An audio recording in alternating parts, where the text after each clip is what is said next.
Hello বন্ধুরা, আমরা চলে এসেছি এখন। আমরা হচ্ছি ইসকনের মিন্টু পার্কে রথের বেরিয়েছে আজকে উল্টো রথ। এই দাদার সাথে কথা বলবো।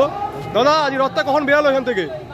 ওখান থেকে এখন নাগাদ বেরিয়ে গেছে। এখন আমাদের সামনে আছে, প্রথমে যাবে আমাদের বলভদ্রের রথ, তারপর যাবে সুভদ্রা মহারানীর রথ, তারপর সবার শেষে যাবেন জগন্নাথদেব প্রথমে দাদাকে পাঠান, তারপর নিজের বোনকে পাঠান, তারপর পাঠান নিচে যান। আর এটা হচ্ছে 7 দিন চলবে। ইনি মাসির বাড়িতে ছিলেন, মানে হচ্ছে আমাদের গুন্ডিচা মন্দিরে ছিলেন। তারপর তিনি ওখান থেকে আবার নিজের বাসস্থানে ফিরে যাচ্ছেন। বাহ, আর তুমি কি বই দিচ্ছ এখানে? এটা হচ্ছে ভগবত দর্শন। এখানে জগন্নাথের বিভিন্ন লীলার কথা লেখা আছে। সামনে পিছনে সুন্দর দর্শন আছে। এখানে জগন্নাথের পুরী দেবে, জগন্নাথের পুরী মন্দিরের দর্শন আছে। সুন্দর আজকে উল্টো রথ, মিন্টু পার্ক ইসকন মন্দিরের রথ বেরিয়েছে। একের পর এক পজিশন যাচ্ছে। আজকে উল্টো রথ মিন্টু পার্ক ইসকন মন্দিরের সামনে আমরা রয়েছি, সেক্টর থানার সামনে। আর কিছু সবার মধ্যে দেখে রথ চলে আসবে।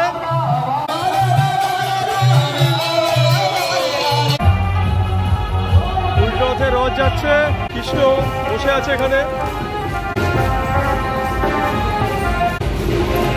রথ যাচ্ছে,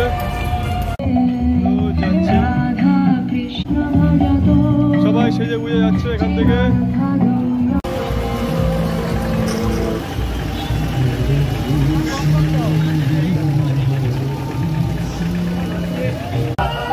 আজকে উল্টো রথ মিন্টু পার্ক ইসকন মন্দিরের সামনে আমরা রয়েছি।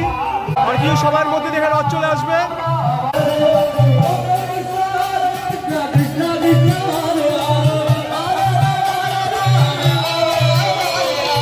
রথ চলে এসছে, সবাই রথের দড়ি টানছে। এই পবিত্র দড়ি আমরাও টানবো, টেনে সবাই রথের দড়ি টানছে। তোমরা দেখতেই পাচ্ছ এই যে রথ, সবাই রথের দড়ি টানছে এখানে। এই দড়ি টেনে সবাই চলো।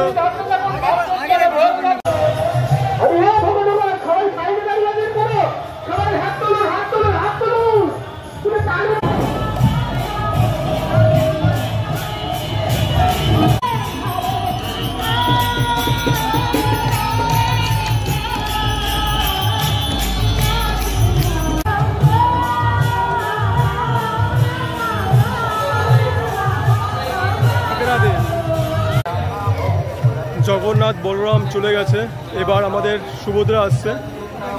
পেছনে রথ সুন্দর করে সাজিয়ে নিয়ে আসা হচ্ছে।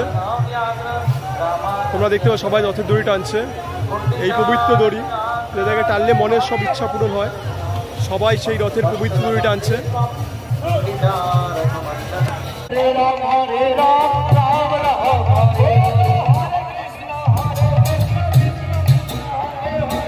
আমাদের দ্বিতীয় রথ চলে এসছে।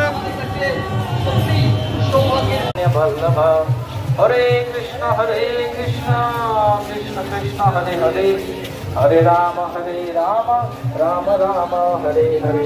আরে ভক্তরা একটু তাড়াতাড়ি চলো চলো।